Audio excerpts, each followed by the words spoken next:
우리 인사 나누겠습니다. 샬롬. 우리 여자는 인사 나누겠습니다.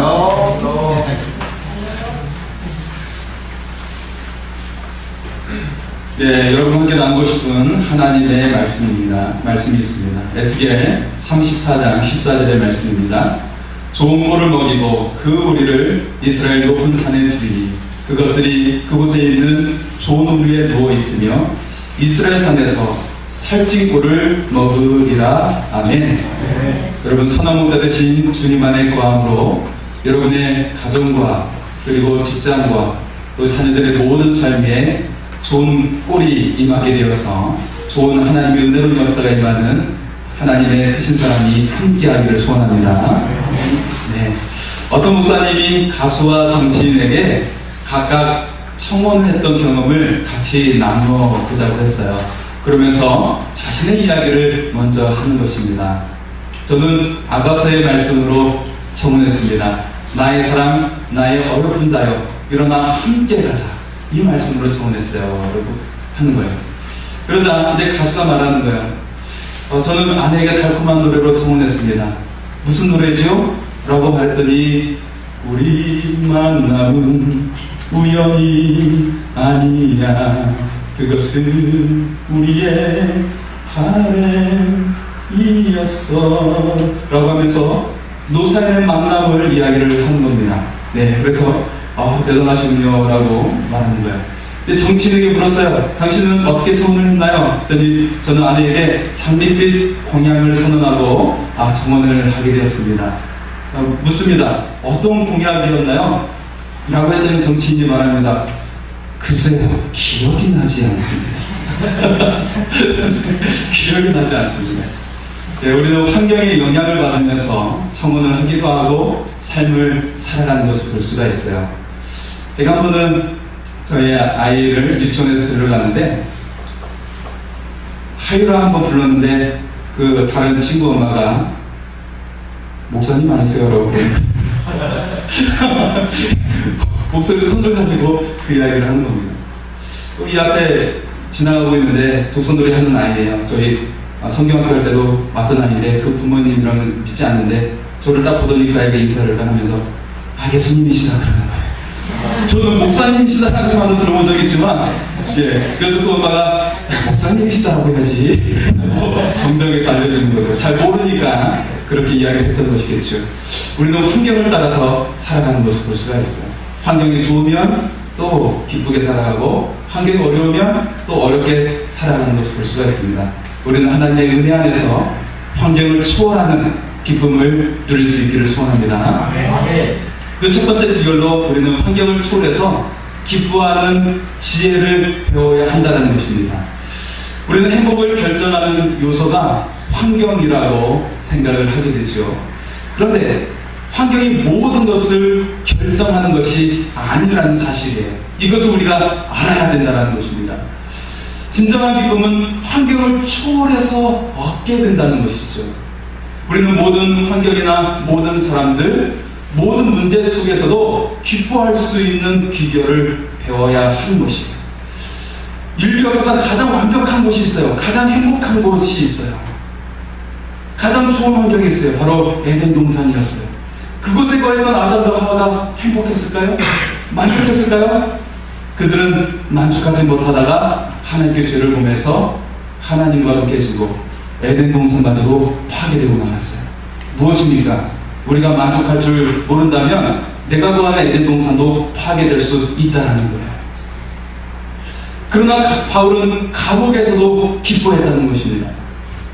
문제도 환경이 아니에요. 환경을 어떻게 해석하고 받아들이냐, 이것이 우리의 삶의 가장 중요한 사실이라는 것입니다.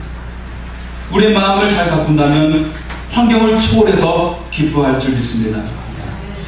오늘 바울은 매우 어려운 환경 속에 처해 있습니다. 감옥에 갇혀 있어요.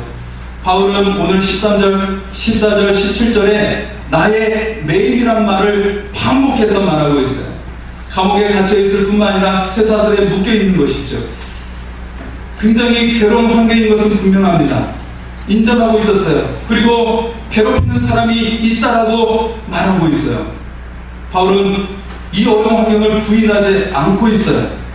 인정하고 있습니다. 하지만 더 나아가 환경을 초월하고 자신을 힘들게 하는 사람들을 초월해서 기뻐하는 법을 터득했다라는 것이죠. 우리는 삶 가운데 환경을 초월해서 기뻐할 줄 알기를 소원합니다. 자, 두 번째로 기쁨을 선택해야 한다는 것이죠. 우리 인생을 결정하는 것이 선택이에요. 사람을 선택하고, 환경을 선택하고, 병원을 선택하고, 교회를 선택합니다. 여기 나오신 분들은, 우리 주사랑교회 성도님들은 좋은 선택을 하신 줄 믿습니다. 네. 물론 우리의 부모나 자녀, 가족들은 선택을 할 수 없어요. 다만 그들을 그저 받아들이고 우리는 사랑만 하면 되는 것입니다. 그것이 정말 행복의 비결인 것이죠. 무엇보다 우리는 무엇으로 기뻐할 것인지를 선택해야 합니다. 바울은 기쁨의 조건을 선택했어요. 그것은 바로 복음을 증거하는 것. 그것을 바울은 자신의 기쁨의 조건으로 삼았어요.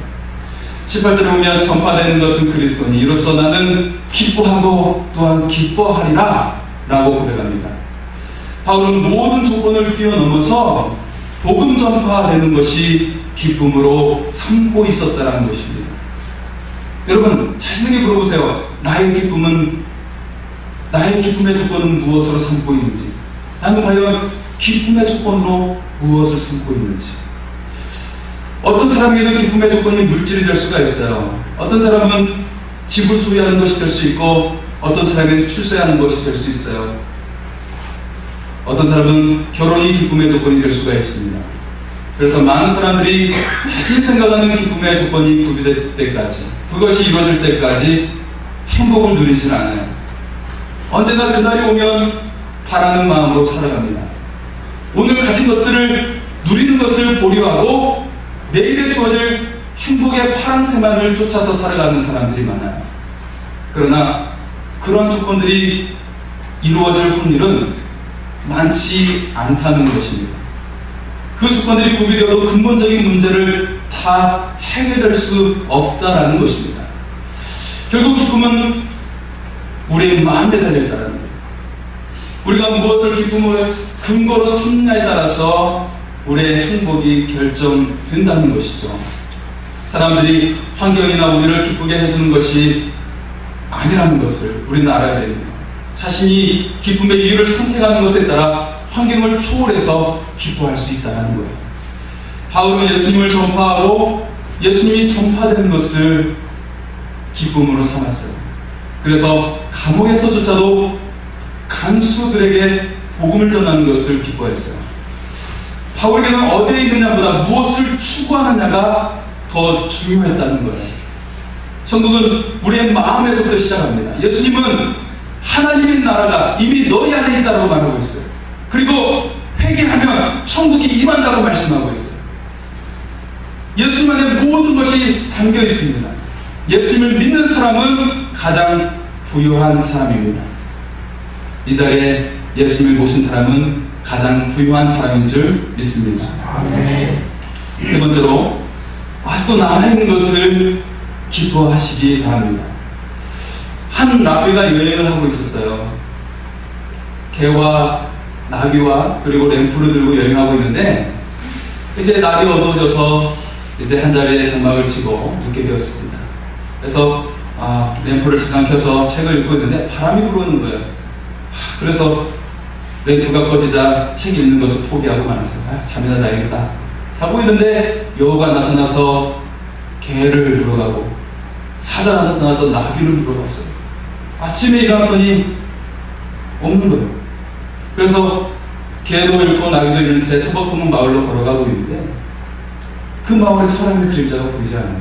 알고 봤더니 도둑들이 다 사람을 죽이고 물질을 다 가져갔어요. 깜짝 놀랐어요. 그는 생각을 했어요. 만약 지난밤에 램프가 꺼지지 않았더라면 도둑이 나를 발견했을 것이고, 개가 죽지 않았더라면 개가 짖다가 또 도둑에게 발견됐을 것이고, 나귀도 소란을 피웠을 것입니다. 결국 개와 나귀와 밝은 램프를 모두 잃었기 때문에 내가 살아남을 수 있었구나 라는 생각을 했습니다. 이 경험을 통해 그는 생각했습니다. 사람의 최악의 상태에서도 희망을 잃어서는 안 된다는 거예요. 나쁜 일이 좋은 일로 바뀔 수 있다는 사실을 믿어야 한다는 것입니다. 우리는 무언가를 상실할 때 좌절합니다. 스스로 나는 불행한 사람이야 라고 생각합니다. 문제는 잃어버린 것에 집중했을 때 아직도 자신에게 남아있는 것을 잊게 된다는 것이죠. 아직도 남아있는 것이 무엇이고 지금 이 순간에 내가 할 수 있는 것이 무엇인지를 생각하는 훈련을 해야 합니다. 우리를 위대하게 만드는 것은 많은 소유가 아니에요. 바울은 감옥에 아무것도 없었지만 그에게는 예수 그리스도가 있었습니다. 하나님 우리에게 아직 남아있는 것을 통해서 역사하십니다. 사도 바가부는 한 움큼의 밀가루와 통에 병에 기름 조금 가지고 그것을 가지고 나아갈 때 하나님께서 역사하셨어요. 3년간 하나님께서 그를 먹이셨습니다. 모세가 자신의 손에 쥐고 있던 지팡이를 가지고 하나님께 나아갈 때 주님이 이것을 통해서 이스라엘 민족을 이끌고 홍해를 가르고 위대한 역사를 일으키신 줄 믿습니다. 지금 여러분이 가지고 있는 것이 무엇입니까? 지극히 초라한 것일 수 있어요. 내게 익숙하기 때문에 초라한 것일 수 있습니다. 하지만 그걸 가지고 하나님께 나아갈 때 하나님은 위대한 역사를 이루어 주실 줄 믿습니다. 네 번째로, 어려운 환경에 처했을 때는 관점을 바꾸라는 것입니다. 우리가 어려운 환경을 선용하려면 하나님의 섭리의 안목으로 환경을 바라볼 수 있기를 소원합니다. 바울이 자신의 어려운 환경과 인간관계 속에서 감사할 수 있었던 것은 그가 처한 환경을 하나님의 관점으로 바라보았기 때문이었어요. 바울은 이 비극적인 환경을 하나님의 축복의 기회로 삼았다는 것이죠. 12절에 형제들아 내가 강한 일이 도리어 복음 전파의 진정이 된 줄을 너희가 알기를 원하노라 말합니다. 바울은 자신의 이 어려운 환경이 복음 전파의 기회로 삼을 수 있었다는 거예요. 어떻게 그랬을까요? 여러분 감옥에 있으면 누구랑 같이 지내요? 누구랑 가장 많이 지내게 되나요? 바로 로마 병사들이에요. 로마 병사들이 바로 24시간 동안 감시하고 있습니다. 사교대를 하면서 6시간씩 그들의 병가를 하면서 교대를 하는데 그들에게 바울은 복음 전할 기회를 삼았어요. 그래서 복음을 전했더니 이 말씀 후반절을 보면 빌립보서 4장 24절에 보면 22절에 가이사 황제 집안 식구들까지도 복음이 퍼져나갔다라고 고백을 하고 있어요. 이 병사들을 통해서 가이사 황제 집안 사람들까지 복음이 전파졌다는 거예요. 바울이 로마에 끌려간 것도 하나님의 은혜였고 그리고 감옥에 갇힌 것도 하나님의 기회였다는 것입니다. 이를 통해서 황제의 집안 식구들까지도 복음이 전파된 줄 믿습니다. 우리는 어려운 상황에서도 하나님께서 주신 기회를 바라볼 수 있어야 합니다. 하나님 우리가 직면하는 문제를 통해서 하나님의 뜻을 이루십니다. 인간의 절망의 순간에 하나님의 희망이 있습니다. 하나님의 관점에서 환경을 바라볼 수 있어야 합니다. 하나님은 모든 것을 합력하여 선을 이루어 주십니다. 평범한 사람은 환경의 노예가 되지만 지혜로운 사람은 환경에 적응하게 되는 거예요. 독수리가 바람을 타고 날듯이 환경이라는 바람을 타고 날게 될 줄 믿습니다. 타고난 사람은 환경을 다스리고 환경을 아름답게 창조해냅니다. 승리하는 그리스도인이 되기 위해서 하나님의 관점에서 환경을 바라볼 수 있기를 소원합니다. 고난 속에 감춰진 하나님의 축복을 바라보므로 환경을 초월하는 주의 성도들이 될 수 있기를 소원합니다. 다섯 번째는 가능한 괴로움을 적게 받는 방법을 선택해야 한다는 것입니다. 바울은 인간관계 때문에 괴로움을 겪고 있어요. 15절에는 투기와 분쟁하는 사람들이 있었고 17절에는 괴로움을 더하는 사람들이 있다고 말합니다.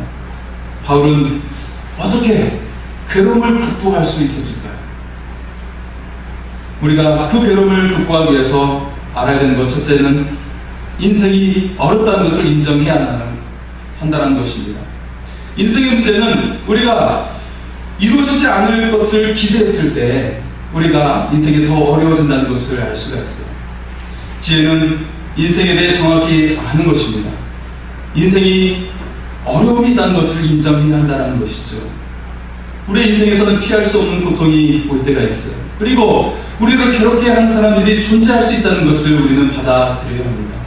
그럴 때 우리는 고통이 줄어들게 되고 희망을 보게 될 줄 있습니다. 그리고 둘째는 고통을 표현함으로 고통을 치유하는 것이에요. 바울은 고통이 없다고 말하지 않아요. 고통스럽다고 말하고 있어요. 괴로움을 주는 사람이 있다고 말하고 있어요. 그것을 글로 표현해서 편지로 서신서로 보내고 있어요. 자신의 고통을 알고 그 고통을 직시하고 그 고통을 표현할 줄 아는 사람이 지혜로운 사람입니다. 바울의 옥중 서신은 어려움을 당한 많은 사람들에게 위로와 평강과 그리고 힘을 주고 있다는 것을 우리는 깨닫게 됩니다. 그리고 세 번째는 괴로움을 더하게 만드는 애착을 내려놓아야 한다는 거예요. 사람마다 애착하는 것이 있어요.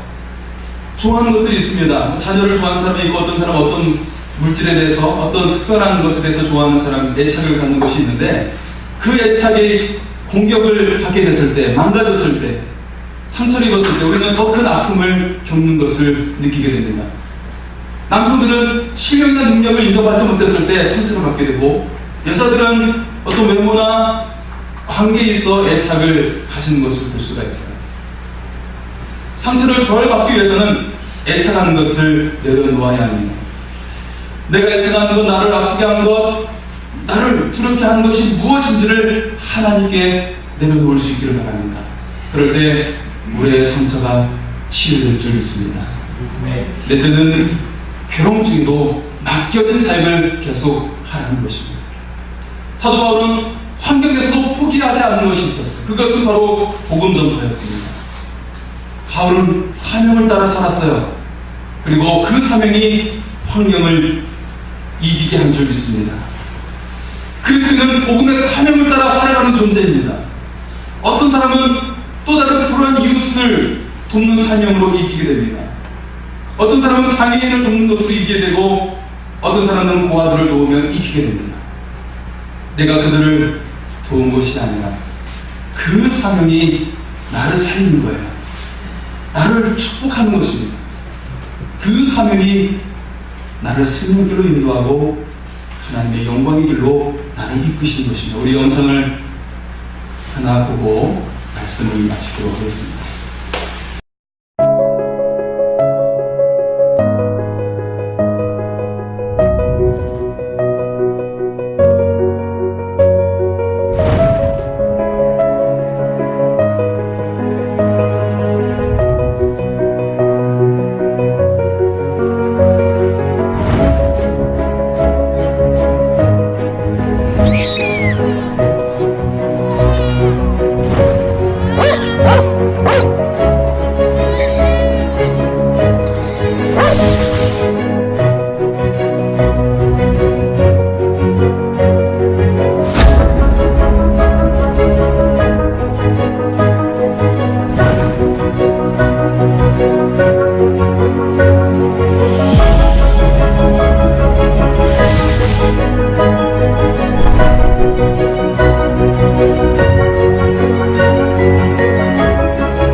Wtedy wuj mnie bardzo do złości doprowadzał, jako bohaterka. I jestem żadna bohaterka. Ja ratowałam nigdy Żydów, bardzo biednych. Widzę dzisiaj oczy matki, przeodawała dziecko.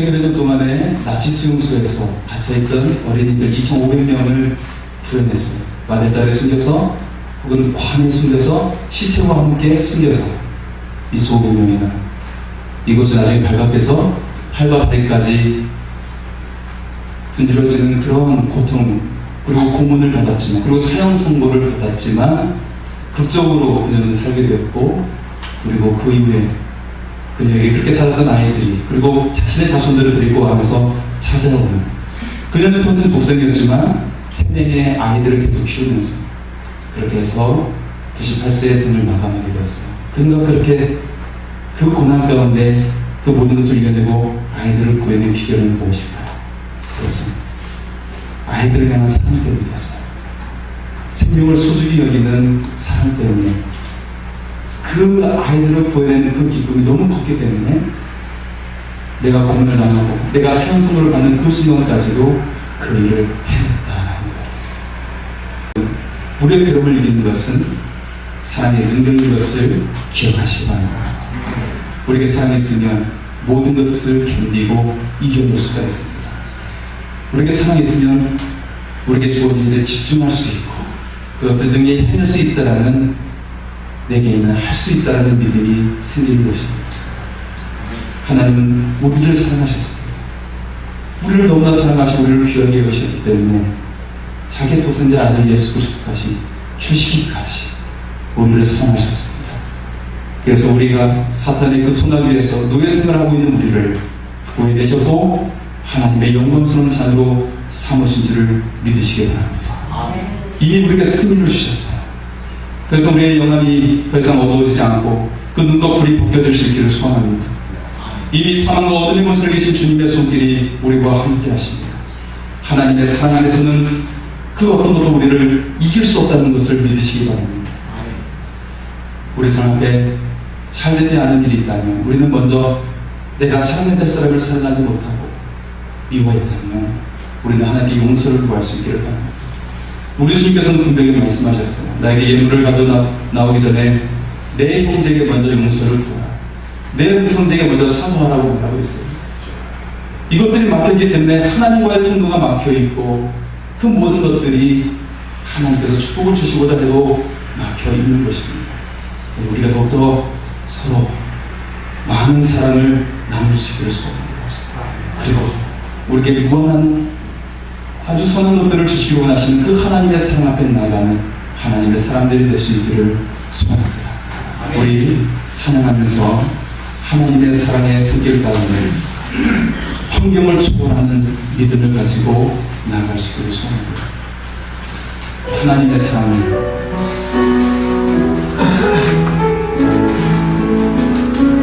하나님의 사랑을 사모하는 자, 하나님의 영광을 바라보는 자, 너의 모든 것 창조하신 우리 주님이 너를 얼마나 사랑하시는지. 하나님의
하나님의 은혜꼴로 함께 여주사 이 문제에 내 시선이 멈추는 것이 아니라 나의 시선을 들어 하나님을 바라보게 하여 주시고 하나님의 사랑과 그 능력으로 이 모든 것을 이기며 하나님이여